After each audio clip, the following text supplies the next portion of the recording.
Apreciados amigos, qué placer estar con ustedes para compartir nuevamente el estudio de Escuela Sabática. Estamos estudiando el libro de Éxodo. Hoy es la lección número 6, titulada A través del Mar Rojo. Y vamos a ver la historia muy importante, una historia que hace eco de lo que pasó en la antigüedad, pero realmente también nos va a dar una tipografía de la experiencia que pasaremos en el tiempo final. Y queremos hacer este espacio para poder estudiar y ver la forma como esto nos presenta una oportunidad de vislumbrar la experiencia que el Dios tiene preparada para su pueblo, usando la historia del Éxodo, específicamente la historia que vamos a ver a través del Mar Rojo. Estoy junto al pastor Esteban Bor, a mi mano izquierda. Pastor, bienvenido al programa, un placer tenerlo acá. Gracias, pastor, un privilegio. Amén por esto, por su presencia. Y también a mi querido amigo Johnny Valenzuela, bienvenido, pastor, un placer tenerte aquí. Gracias, un placer. Es un honor poder contar con ustedes y vamos a estudiar hoy esta lección. Antes de hacerlo, vamos a hacer una oración. Voy a pedir al pastor Bor que nos dirija en oración y luego a Johnny si tú nos puedes dirigir con la lectura bíblica que se encuentra en Éxodo capítulo 14, versículos 13 y 14. Claro que sí. Oremos. Padre y Dios nuestro, qué gran privilegio al llamarte Padre. Amén. Amén. El Padre ejemplar, el Padre de los padres. Pedimos en estos momentos que tú ilumines nuestra mente, santifiques nuestra lengua, para que podamos hablar palabras de vida. Sabemos que nuestra sabiduría es muy limitada, sabemos muy poco. Nada más suficiente para llevarnos al reino. Pero te pido, Señor, que nos acompañes a través de tu Santo Espíritu para que esta lección sea de beneficio para aquellos que están sintonizando el programa. Amén. Te lo pedimos en el nombre y por los méritos de Cristo, nuestro Salvador.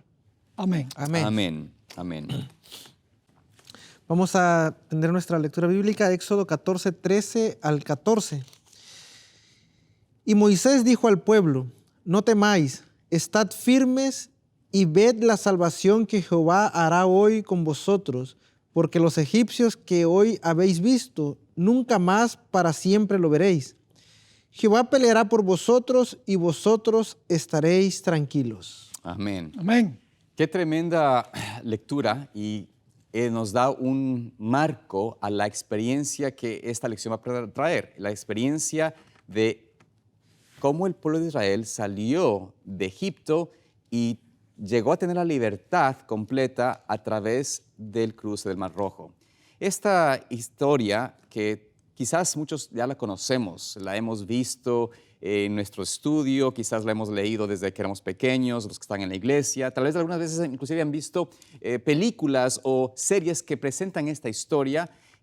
No es solamente escuchar la historia o ver lo que pasó en el pasado, pero realmente hay que entender qué trasfondo tiene esto, qué nos puede ayudar a nosotros a entender cómo podemos cambiar, cómo podemos ser transformados por Cristo a través de esta historia y qué Dios quiere hacer para liberarnos finalmente del yugo del pecado y del mal en el que vivimos o en el que estamos en este mundo.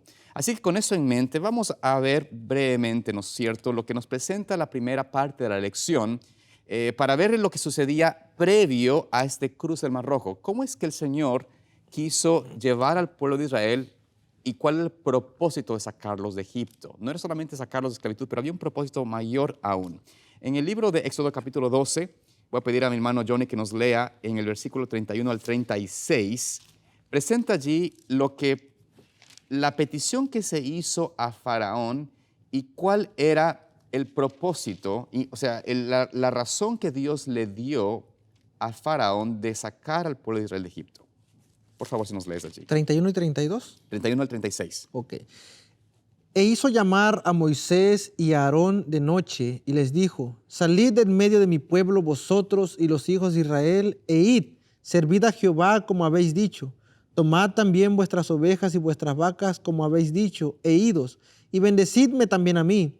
Y los egipcios apremiaban al pueblo dándose prisa a echarlos de la tierra, porque decían: todos somos muertos.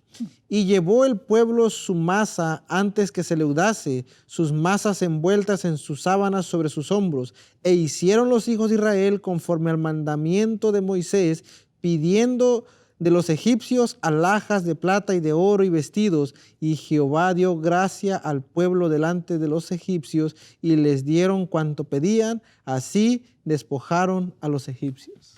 Muy bien, ¿qué nos dice esto acerca de esa petición de Faraón? Un hombre que había dicho que no se vayan, que no iba a dejarle salir.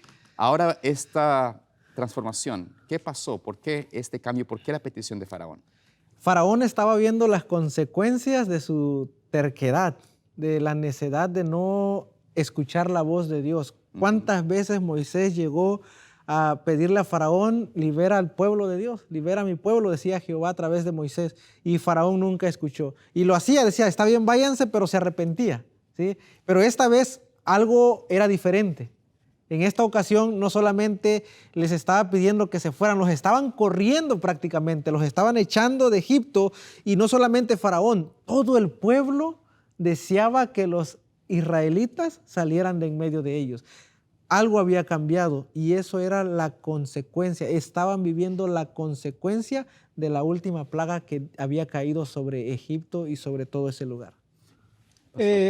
Faraón estaba cometiendo el pecado que se llama presunción.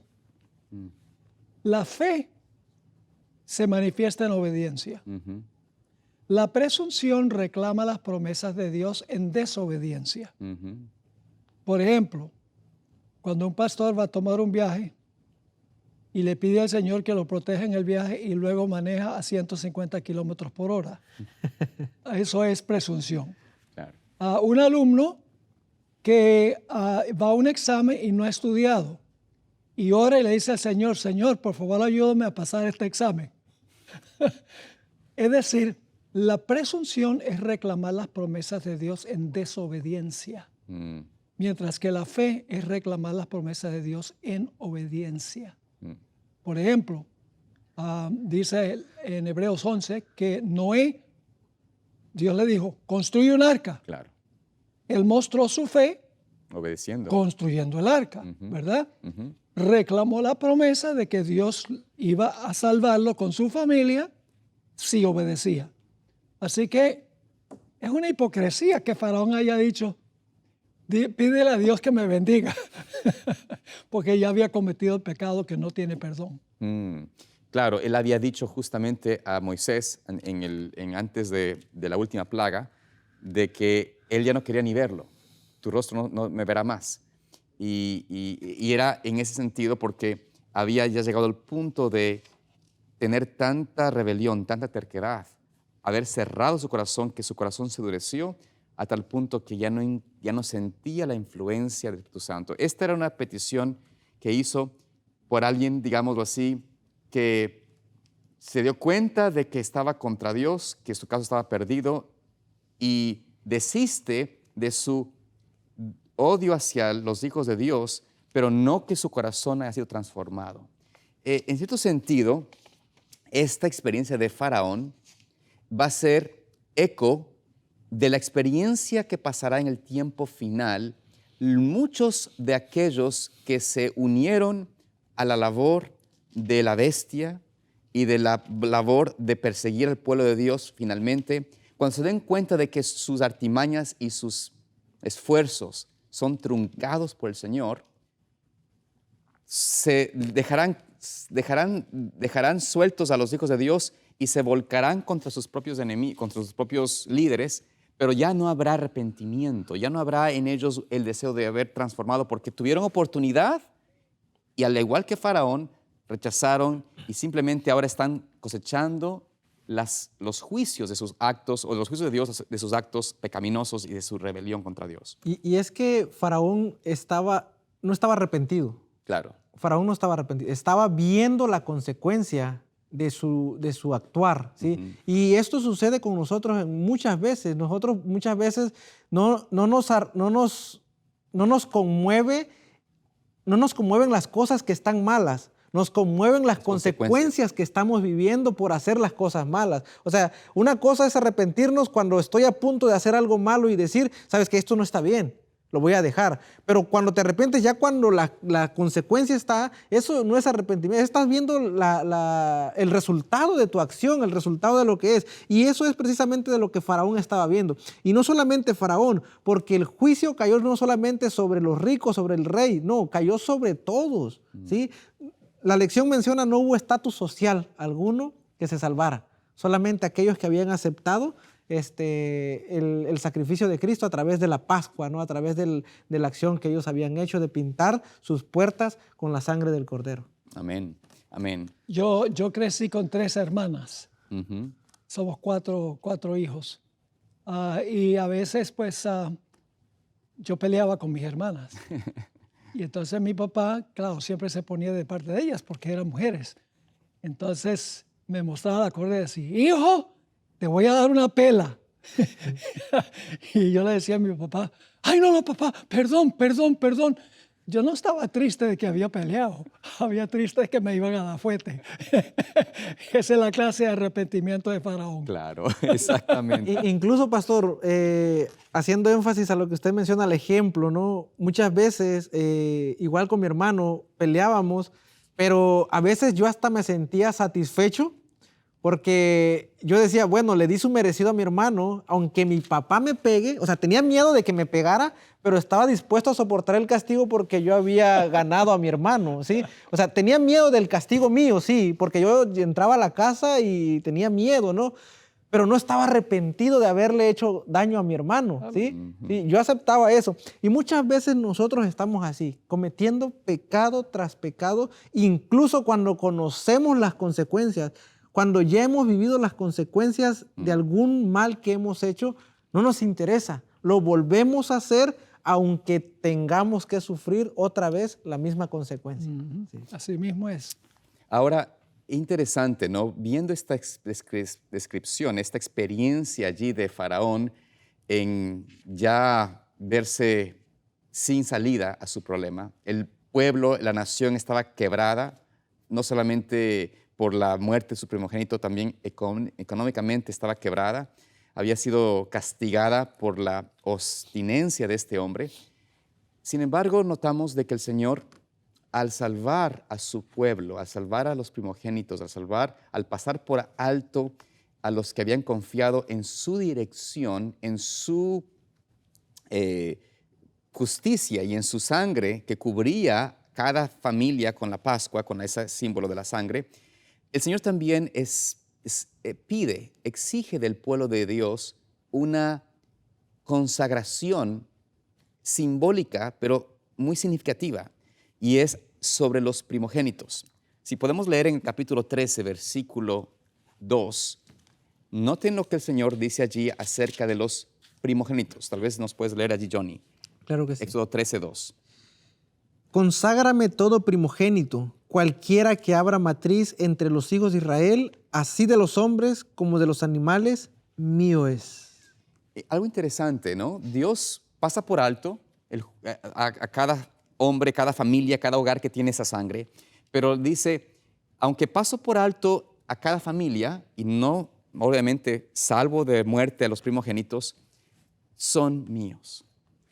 ¿Por qué Dios hace este sentido de tomar y usar a los primogénitos como consagración al Señor? ¿Cuál es el énfasis de esta elección para el pueblo de Israel? Bueno, el principio se expresa en el diezmo y en la fiesta de las primicias, que representa la resurrección de Cristo. En realidad, cuando nosotros recibimos nuestro salario, le damos el 10% de Dios primero. Claro. Si se lo damos de último, no alcanza. Nunca. Así que siempre le damos el 10% primero. En la fiesta de las primicias, el sacerdote iba y cortaba varias espigas de trigo, claro, o de cebada, y luego traía esos primeros frutos que se habían madurado para mecerlos ante el Señor. Dios está tratando de enseñar de que todo lo que tenemos es de Él. Pero demostramos que reconocemos eso porque le damos primero las primicias o el diezmo, y se aplica también al primogénito. Esa es la razón del primogénito. Qué linda experiencia, ¿no? Y quizás nosotros tenemos la oportunidad ahora, aunque no tenemos que celebrar la Pascua como tal, ya que apuntaba a Cristo, su sacrificio, su muerte, podemos hacer este paso, hoy participar de esto, consagrar lo que tenemos, lo más precioso, lo primero a Dios. Y lo hacemos en el diezmo mensualmente, lo hacemos de con la familia, con el tiempo que dedicamos. El sábado mismo debería ser planificado desde el primer día de la semana. No pensar que vamos a llegar a guardar el sábado el sábado mismo. Ya es muy tarde. Y eso es lo que sucede con muchas veces nosotros cuando tenemos una vida muy quizás superficial o no nos damos cuenta de lo que el Señor ha hecho y lo que Él pide en retribución es una pequeña parte de lo que Él ha hecho por nosotros.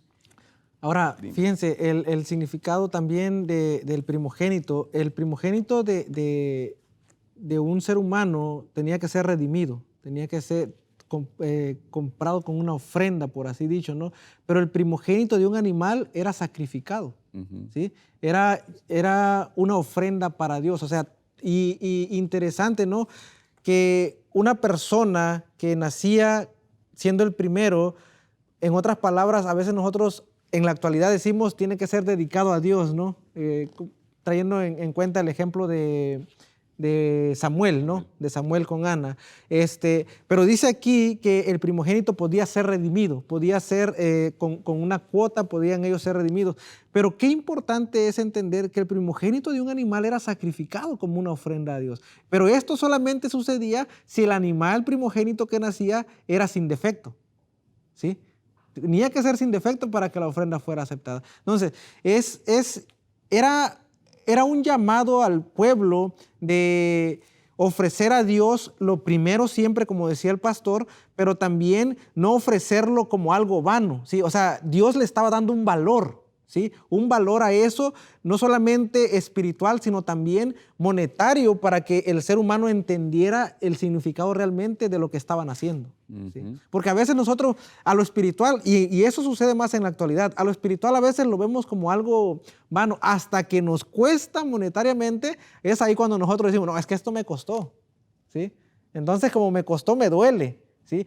A veces a lo espiritual no le damos tanta importancia, que debería ser lo contrario. Como hijos de Dios, lo espiritual debería ser lo primordial en nuestra vida. Como por ejemplo las personas que siguen las instrucciones de las primicias, como la fiesta de las primicias. Eso era algo que ellos hacían con alegría, con regocijo. Pero hoy, pastor, lo hacemos a veces con pesar, ¿sí? ¿Por qué? Porque no estamos acostumbrados. Es algo espiritual, algo que debe nacer del corazón. El primogénito tenía un valor, ¿sí? Y eso quería Dios que se grabara en la mente del pueblo de Israel. ¿Sabe que el sacrificio no se mide por la cantidad que damos? Así es. Se mide por lo que nos queda después que hemos dado. Exactamente. Sacrificio significa dar lo que nos duele. Claro. Humanamente hablando. Cuando se trata de dárselo a Dios, no nos debe doler. Pero el sacrificio no se mide por la cantidad, sino por la calidad. Como el caso de la viuda y sus dos blancas, ¿verdad? Jesús dijo, ella dio más que todos los otros en conjunto. No en cantidad, sino en calidad, porque ella dio todo lo que tenía. Es decir, cuando damos un porcentaje, estamos reconociendo que le debemos todo a Dios. Amén, amén. Y que esa debe ser la actitud nuestra, ¿no? Recordar de que lo que tenemos es del Señor. Y si nos impresiona Dios en devolver al Señor, en ponerlo primero, quizás para algunos será, en realidad, darlo todo. Y Dios verá ese don y será para Él un agrado. Y creo yo que hoy en día estamos llamados a poner a Dios primero, y donde está nuestra palabra, nuestra boca, debe estar nuestras acciones, nuestro dinero también. Y eso se debe mostrar, pero a veces vemos una mezquindad en el pueblo de Dios, una pereza de darle a Dios, nos cuesta entregar nuestras bienes al Señor. Más buscamos para nosotros mismos, para nuestro deleite, nuestros placeres, y la casa de Dios muchas veces queda desabandonada. Cuidado con eso, ¿no? Ahora bien, hay una parte de la historia que quiero que leamos en la Biblia, pero quiero que luego tengamos una aplicación un poco escatológica al respecto, que creo que es importante. Voy a pedir al pastor Borg que nos ayude con esta parte, pero quiero que nos leas, apreciado Johnny, lo que sucede después, ¿no? Después de que el Señor instituye este aspecto del dar a Dios el primogénito y habla también de instituir la Pascua como tal, Dios les envía a ellos por el desierto y les saca de Egipto. Vayamos al capítulo 13, versículos 17 al 22. Es importante que tú leas estos versículos para poder tener un contexto de lo que sucedió. Claro que sí. 13:17. Y luego que Faraón dejó ir al pueblo, Dios no los llevó por el camino de la tierra de los filisteos que estaba cerca, porque dijo Dios, para que no se arrepienta el pueblo cuando vea la guerra y se vuelva a Egipto. Mas hizo Dios que el pueblo rodease por el camino del desierto del Mar Rojo, y subieron los hijos de Israel de Egipto armados. Tomó también consigo Moisés los huesos de José, el cual había juramentado a los hijos de Israel, diciendo, Dios ciertamente os visitará, y haréis subir mis huesos de aquí con vosotros. Y partieron de Sucot y acamparon en Etam, a la entrada del desierto. Y Jehová iba delante de ellos de día en una columna de nube para guiarlos por el camino, y de noche en una columna de fuego para alumbrarles, a fin de que anduvieran de día y de noche. Nunca se apartó de delante del pueblo la columna de nube de día, ni de noche la columna de fuego. Muy bien, hasta aquí vemos entonces que Dios los saca de Egipto, los lleva por un camino diferente, no el camino directo más cercano, sino tenían que ir por el desierto. Y Dios presenta allí las razones por las cuales es esto, ¿no? Para que no se desanimen al ver la guerra. Y segundo, luego los lleva, y aparte de llevar no solamente los huesos de José, para cumplir ese mandato que Dios le dio a José, de subir hasta la tierra, vemos también de que establece Dios una columna de nube, no una columna de nube, para guiarlos en el camino, y también una columna de fuego en la noche para alumbrarles. Pero ahora, brevemente, antes de que el pastor nos dé la interpretación de esto, quiero que nos leas desde el capítulo 14, los versículos 5 al 12. Okay. 14:5. Y fue dado aviso al rey de Egipto que el pueblo huía, y el corazón de Faraón y de sus siervos se volvió contra el pueblo, y dijeron, ¿cómo hemos hecho esto de haber dejado ir a Israel para que no nos sirva? Y unció su carro y tomó consigo su pueblo, y tomó 600 carros escogidos y todos los carros de Egipto y los capitanes sobre ellos. Y endureció Jehová el corazón de Faraón, rey de Egipto, y él siguió a los hijos de Israel, pero los hijos de Israel habían salido con mano poderosa, siguiéndolos pues los egipcios con toda la caballería y carros de Faraón, su gente de a caballo y todo su ejército los alcanzaron acampados junto al mar, al lado de Pi-Hahirot, delante de Baal-Zephón. Y cuando Faraón se hubo acercado, los hijos de Israel alzaron sus ojos, y he aquí que los egipcios venían tras ellos, por lo que los hijos de Israel temieron en gran manera y clamaron a Jehová. Y dijeron a Moisés, ¿no había sepulcros en Egipto que nos has sacado para que muramos en el desierto? ¿Por qué has hecho así con nosotros que nos has sacado de Egipto? ¿No es esto lo que te hablamos en Egipto diciendo, déjanos servir a los egipcios, porque mejor nos fuera servir a los egipcios que morir nosotros en el desierto? Muy bien. Hasta aquí, pastor, vemos este cuadro. Está Israel, salió de Egipto, Dios está guiándoles, pone una columna de fuego en la noche, una columna de una nube en el día, guiarlos. Ahora Faraón se endurece nuevamente, dice, ¿qué cosa que hicimos? Les dejamos salir a esta gente, vamos detrás de ellos.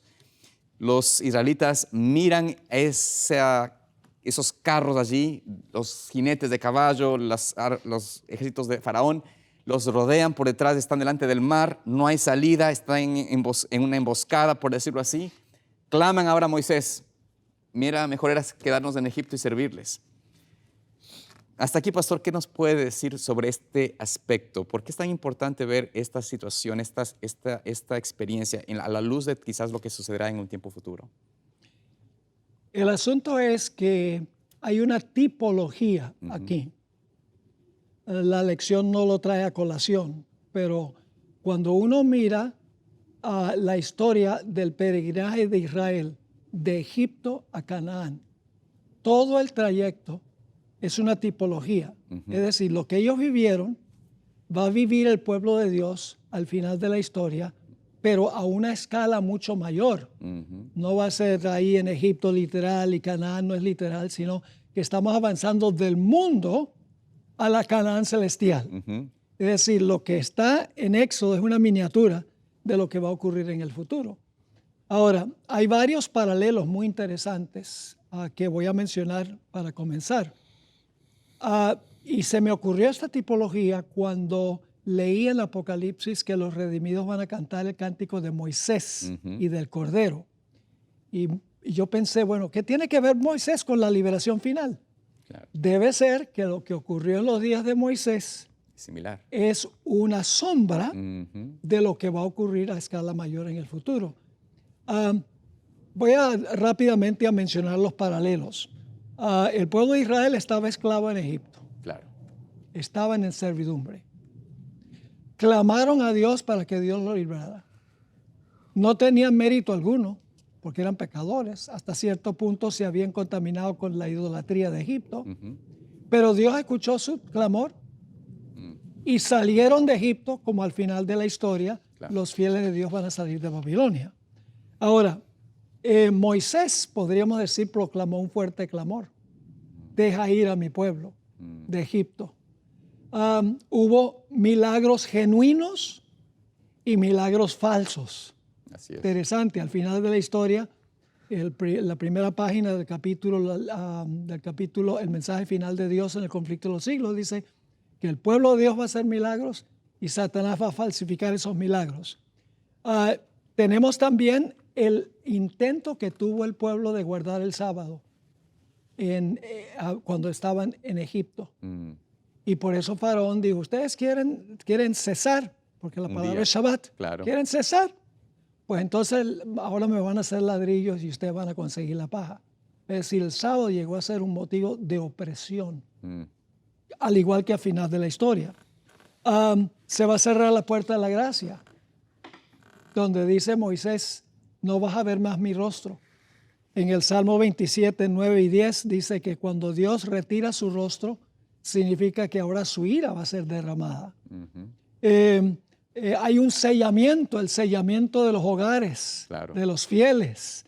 Hay una serie de simbolismo paralelo con lo que ocurrió allá y con lo que va a ocurrir en el futuro. Ahora, cuando entremos en las siguientes secciones de la lección, vamos a ver una tipología muy precisa, un paralelo entre lo que ocurrió a orillas del Mar Rojo y lo que va a ocurrir al final de la historia. Pero eso lo podemos guardar hasta que estudiemos las últimas secciones. Excelente. Entonces, dime, Johnny. Pastor, y sabe que es interesante resaltar que el pueblo de Israel vivió toda esa tipología en carne viva, o sea, todo fue acción, todo tuvieron que hacerlo, ellos lo vieron con sus ojos. Hay cosas que, por ejemplo, nosotros van a ser espirituales. Por ejemplo, el sellamiento, ya no vamos a tener que pintar la puerta, ¿no? Pero esas cosas espirituales que están preparadas para el pueblo de Dios, que están destinadas a que el pueblo de Dios viva y sufra, parecieran que en nuestra actualidad son fantasía, ¿no? Como que no van a suceder, pero que en realidad van a suceder, ¿no? Lo esperemos o no lo esperemos. Pero qué importante es entender a través de la historia del Éxodo, que es la lección que estamos estudiando, todas las cosas que el pueblo de Israel tuvo que hacer para prepararse para cada evento. ¿Sí? Por ejemplo, para la preparación de la Pascua, ellos tuvieron que sacar la levadura, como decíamos la semana pasada, de sus casas, ¿no? Limpiar su cuerpo, o sea, limpiarse del pecado, limpiarse de todo esto. La preparación del pueblo de Israel también tiene que ser importante para nosotros. Aunque sea espiritual, tenemos que estar listos para recibir esos acontecimientos importantes. O sea que la levadura literal allá simboliza deshacernos espiritualmente del pecado ahora. Exacto. Tenemos el símbolo y lo que representa el símbolo. Exactamente. Y es interesante, como mencionaron el pastor, gracias por la tremenda lección allí, lo que tú mencionas, Johnny, estos símbolos de la historia, la experiencia del pasado, son vislumbres reales de lo que pasa en este tiempo actual.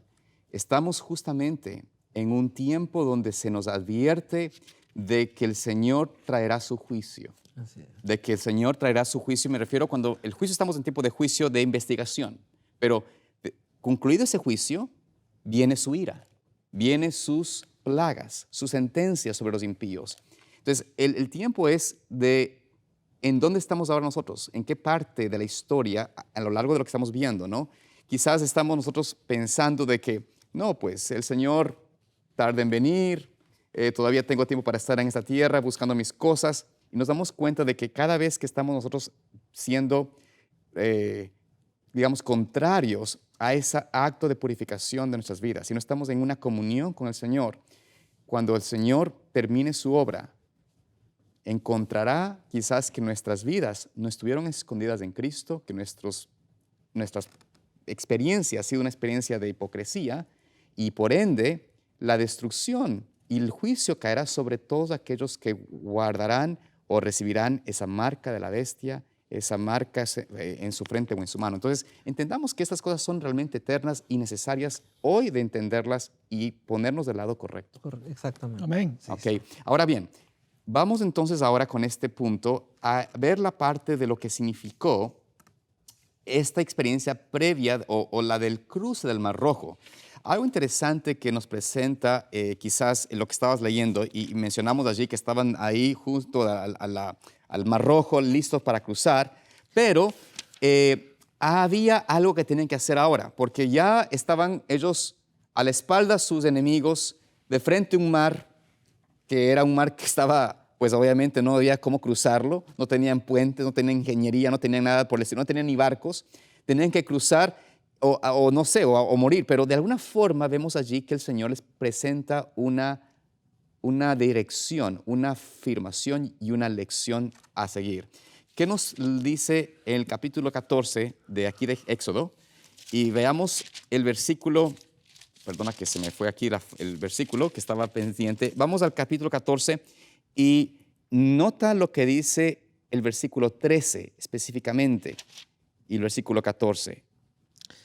Dice, y Moisés dijo al pueblo, no temáis, estad firmes y ved la salvación que Jehová hará con vosotros, porque los egipcios que hoy habéis visto, nunca más, para siempre lo veréis. Jehová peleará por vosotros y vosotros estaréis tranquilos. Hasta aquí el Señor les dice, miren, ustedes están sufriendo de gana, Dios peleará por ustedes. Y ahora le da entonces después de que les dice y les afirma, yo pelearé por ustedes, les da una orden, versículo 15.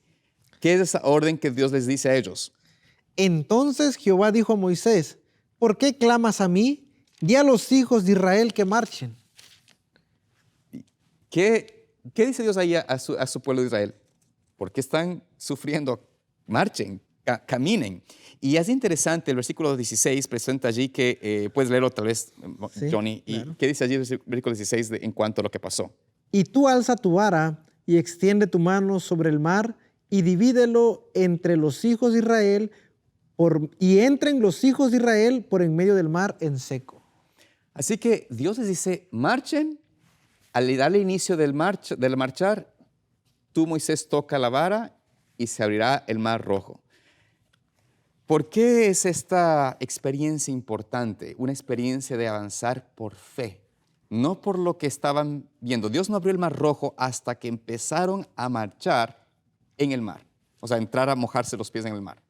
Y sabe que lo importante, hay dos cosas importantes. Una es el cuestionamiento que se hace el pueblo, ¿sí? Muchas veces nosotros nos encontramos en situaciones difíciles y sabemos que Dios nos ha guiado, ¿sí?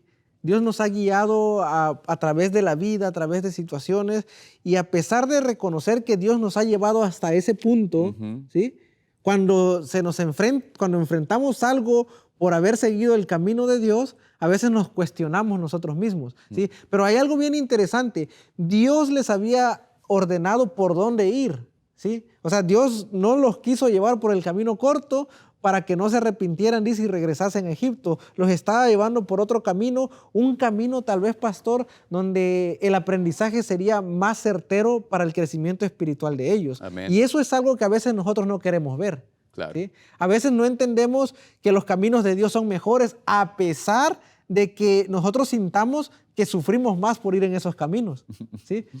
¿sí? A veces no lo queremos ver así, no lo queremos entender. ¿Por qué? Porque el dolor, porque el sufrimiento, la presión, todo eso nos hace sentir que posiblemente hay un camino mejor que seguir, ¿sí? Y no el camino por el cual Dios nos ha guiado. Eso es algo preocupante. Pero lo maravilloso de todo es que a Dios no le interesa eso, ¿sí?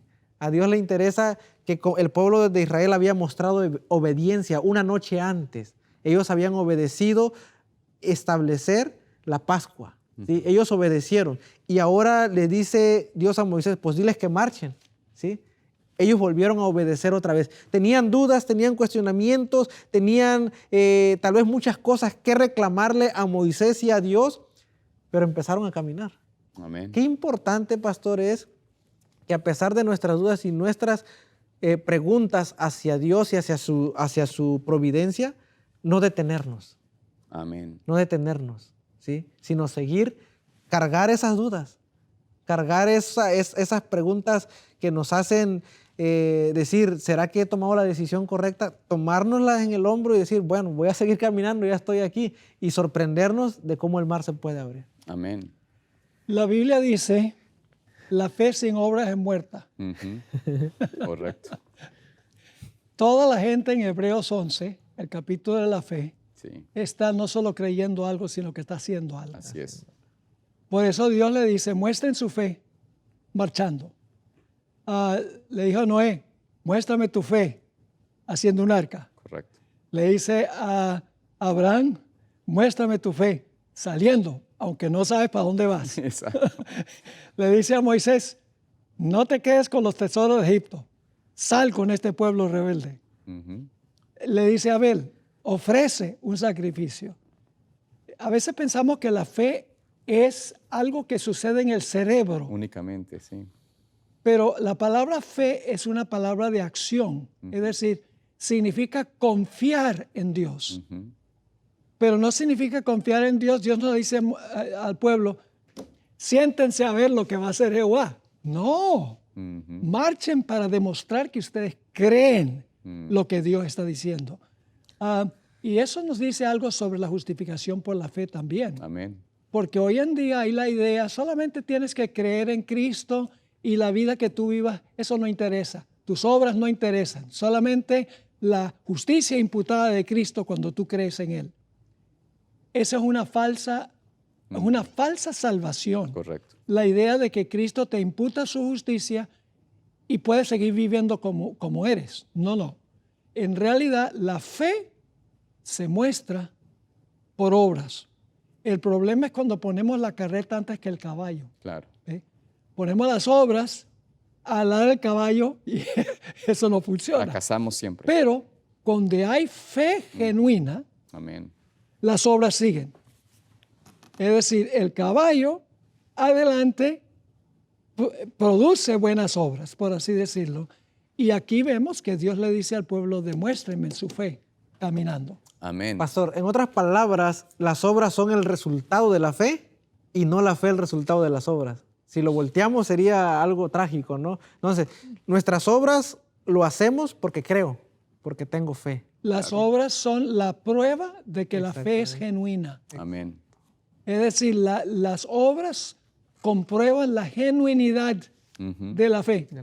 Y por eso Santiago dice, no fue justificado Abraham por obras. A Lutero no le gustaba eso. Claro. No fue justificada Rahab la ramera por obras cuando escondió a los espías y los mandó por otro camino. Pero hoy en día se cree que la justificación es sencillamente la imputación de la justicia de Cristo. Sí es eso, pero se manifiesta.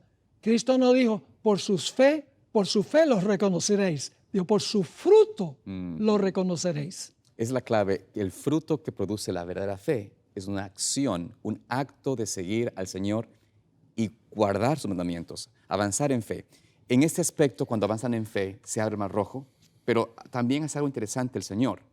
En el versículo 19 y 20 presenta allí algo el Señor que hace en favor del pueblo de Israel que tenían que cruzar porque tenían que salvarse de esta amenaza que venía detrás de ellos.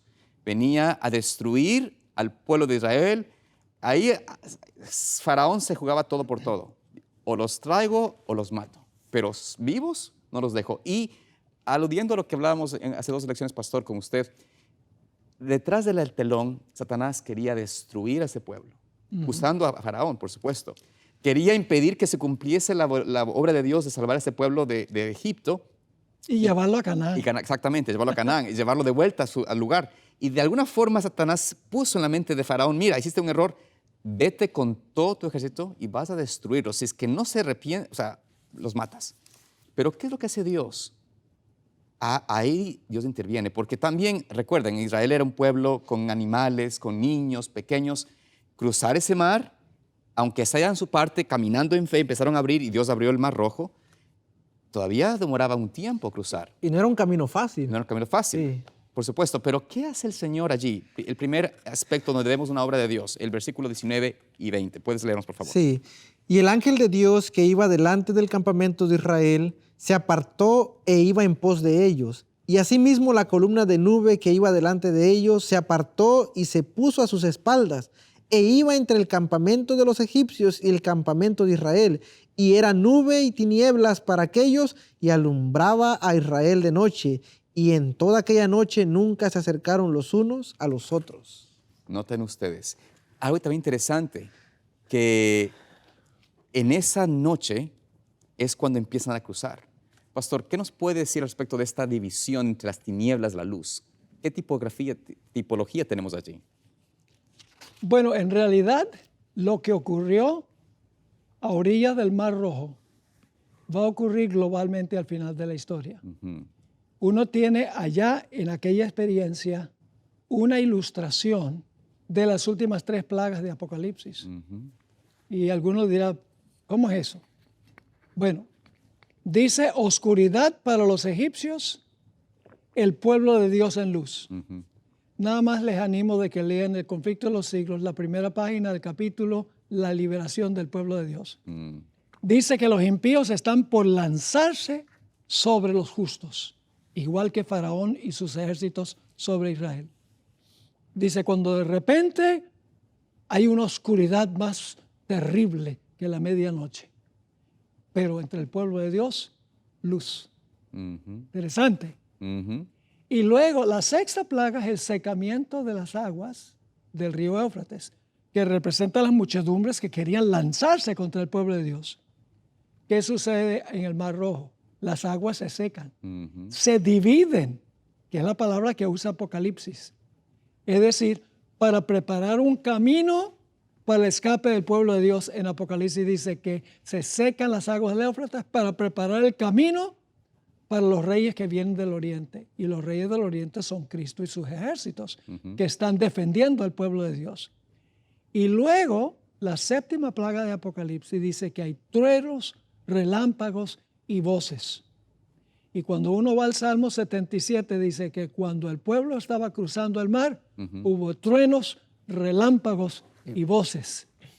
Así que la experiencia de Israel a orillas del Mar Rojo es un simbolismo de la liberación final del pueblo de Dios. Ahora fíjese que también hay un tiempo de angustia. Claro.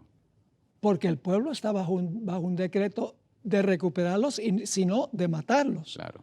Y están clamando a Dios, como los justos van a clamar a Dios para que Dios los libre. Y finalmente Dios intervendrá y librará a su pueblo. Y aquí viene la evidencia de que este paralelo es fidedigno. Después que hay oscuridad con los impíos, luz el pueblo de Dios. Después que las aguas se secan, las aguas se lanzan en contra de los egipcios, donde ayudaron primero a los israelitas, luego se lanzan contra los egipcios. La hermana White dice que las muchedumbres que iban a ahogar al pueblo de Dios se lanzan contra los propios dirigentes religiosos que los han engañado. Y luego, cuando el pueblo llega al otro lado y sus enemigos han sido destruidos, cantan el cántico de Moisés. Y Apocalipsis 15, versículos 2 y 3, dice que los redimidos, después que sus enemigos sean destruidos, van a cantar el cántico de Moisés y del Cordero. De Moisés, porque la experiencia de Moisés es un símbolo de lo que va a pasar al final de la historia. Tenemos toda una tipología aquí Hermoso. profunda de no solo lo que pasó allá, sino lo que va a pasar en el futuro.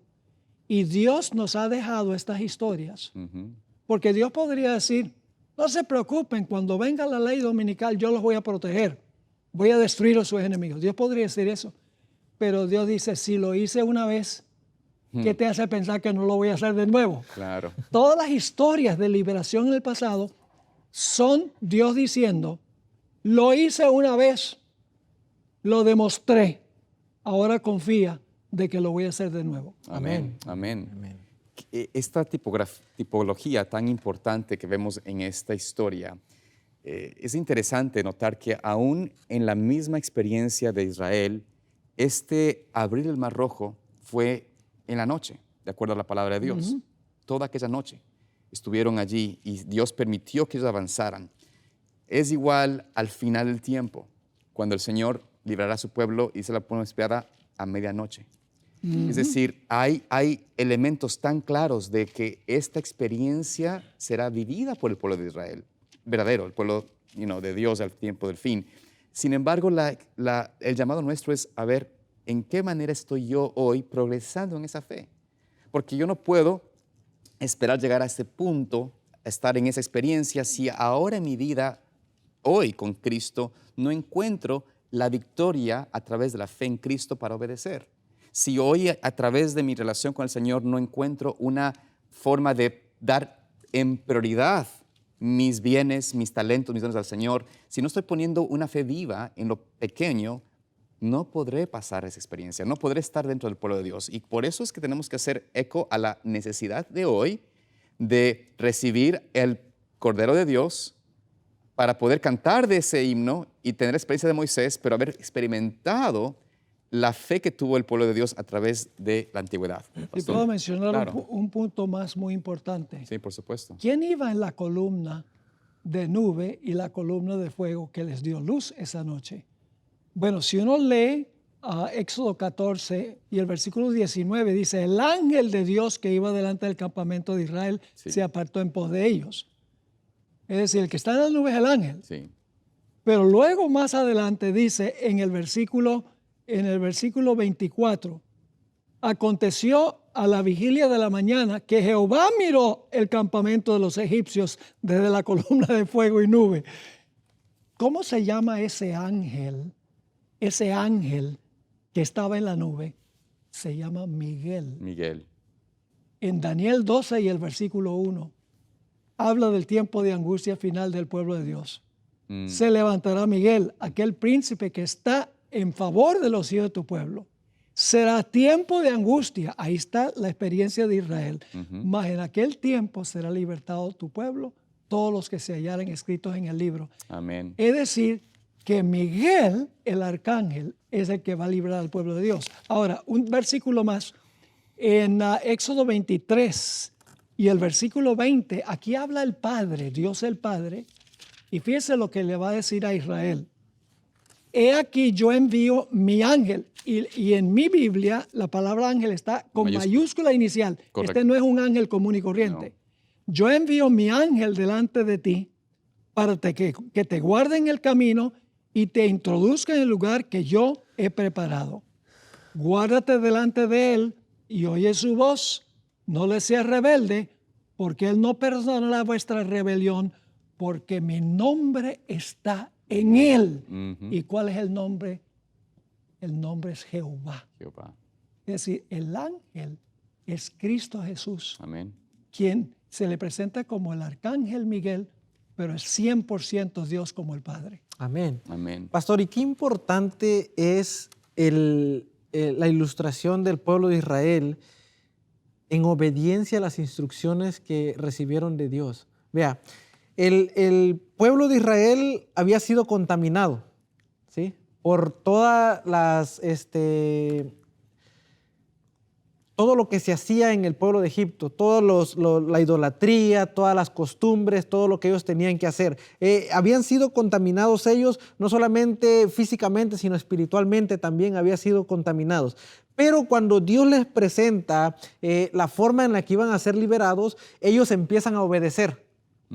Empiezan a obedecer la dirección de Dios. Ellos empezaron a escuchar la voz de Dios, empezaron a tomar como suyo cada cosa, cada mandato que Dios les daba al pueblo de Israel. Qué importante debe de ser eso para nosotros hoy en día, de poder escuchar la voz de Dios, de poder obedecer lo que Él dice para nosotros. Hoy en día la preparación para el tiempo del fin no es otra que mantenernos firmes, de mantenernos leales, de mantenernos sin contaminación alguna, y esa es una instrucción que Dios nos ha dado. Incluso hay tantas historias como de preparación para el pueblo de Israel, como por ejemplo la parábola de las 10 vírgenes, donde dice que tenemos que estar llenos, ¿verdad? Tenemos que estar preparados, tenemos que estar listos para cuando el esposo venga.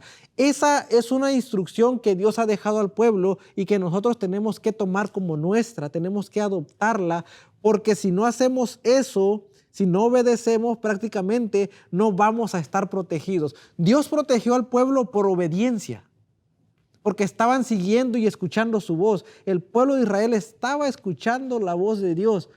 Todo lo que Dios les decía, ellos lo hacían. Todo lo que Dios les decía, ellos lo hacían. Pero ahora, pastor, ¿cuánta falta hace de hacer lo que Dios dice en su palabra? Deseamos ser protegidos por Dios. Como usted decía, ¿no? La presunción de Faraón, que viviendo en pecado, haciendo todo lo malo, deseaba ser bendecido por Dios. Pero nosotros hoy en día, teniendo la palabra de Dios, estudiándola, incluso yendo a la iglesia cada sábado, escuchando sermones, no obedecemos, no escuchamos, pero sí deseamos la protección de Dios. Deseamos un día que Cristo venga, nos lleve al cielo, deseamos todo eso, pero si no guardamos, si no obedecemos las instrucciones precisas de Dios, no vamos a poder vivir esa experiencia de protección y salvación que viene de Cristo. Así mismo es. El pueblo de Israel pudo ser sacado de Egipto mientras sirvieron o siguieron la instrucción de Dios, dispuestos a dejar que Dios dirija sus vidas. Si había un rebelde y se quiso quedar, iba a morir. Había que hacer una obra de elección de seguir la dirección de Moisés.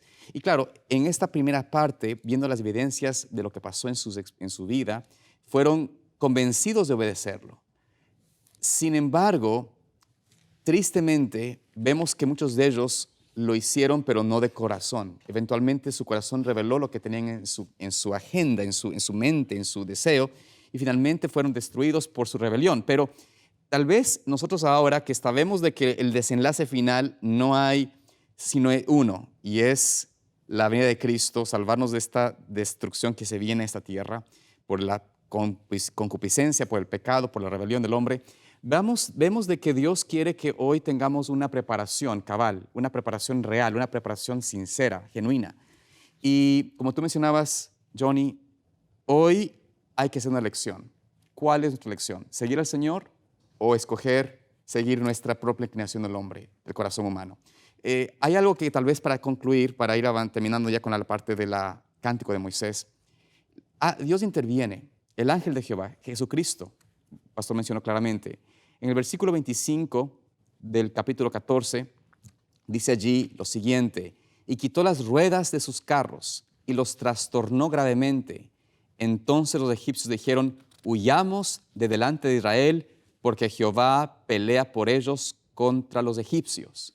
Y el versículo 26 dice: y Jehová dijo a Moisés: extiende tu mano sobre el mar para que las aguas vuelvan sobre los egipcios, sobre sus carros y sobre sus caballería. Y así fue cuando el Señor destruyó por completo a este ejército de Faraón, y nunca más vieron los israelitas a Faraón y a su ejército. Por ende, el cántico de Moisés es un cántico que habla acerca de lo que Dios hizo y no el hombre hizo. La salvación es únicamente de Dios. La salvación, la fortaleza es únicamente de Dios, no es del hombre. No hay manera de que uno se salve por sus propias fuerzas. La redención es del Señor. Quizás un pensamiento final para poder concluir este programa. Pastor Johnny. El que crea estar firme, mire que no caiga. Amén. Y a Israel, a pesar de ver las plagas, a pesar de ver cómo el mar se abrió, cómo se cerró, en Éxodo 16 estaba quejándose porque no había pan. Luego en el capítulo 17 porque no había agua. Luego en la idolatría en Éxodo 32. Tenemos que perseverar en el Señor, tener un corazón sincero en nuestra relación con Él. Amén. Bueno, pues el tiempo no nos da para más en esta lección. Esperamos de que esto haya sido de bendición para ustedes. Rogamos que la gracia de Dios esté con cada uno de ustedes y que puedan, a través de su gracia, crecer más a la altura de Cristo. Que Dios los bendiga y les guarde. Deslizas la pantalla en medio del ruido, buscando la paz sin poder encontrarla. Muestra seguridad, pero en realidad guardas un silencio que te llena de ansiedad. Por supuesto, te distraes porque de alguna manera debes sobrevivir a la batalla que enfrentas. ¿Será que esa guerra no está afuera, sino dentro de ti? Toda batalla requiere una armadura. ¿Te estás preparando para enfrentarla? El conflicto se acerca, está a la puerta, pero hay una promesa. No has quedado indefenso. Existe una armadura No es de acero ni de piedra, Pero es inquebrantable. invencible, y eterna. Conoce la verdad que te mantiene firme, la justicia que te cubre la paz que va delante de ti, La fe que te sostiene cuando todo falla. y el poder inquebrantable. Porque la lucha es real. Pero más real es la victoria. Este otoño, acompáñanos mientras aprendemos a estar firmes. Despierta, Prepárate. revístete, Y encuentra tu armadura. prepárate para el conflicto que viene.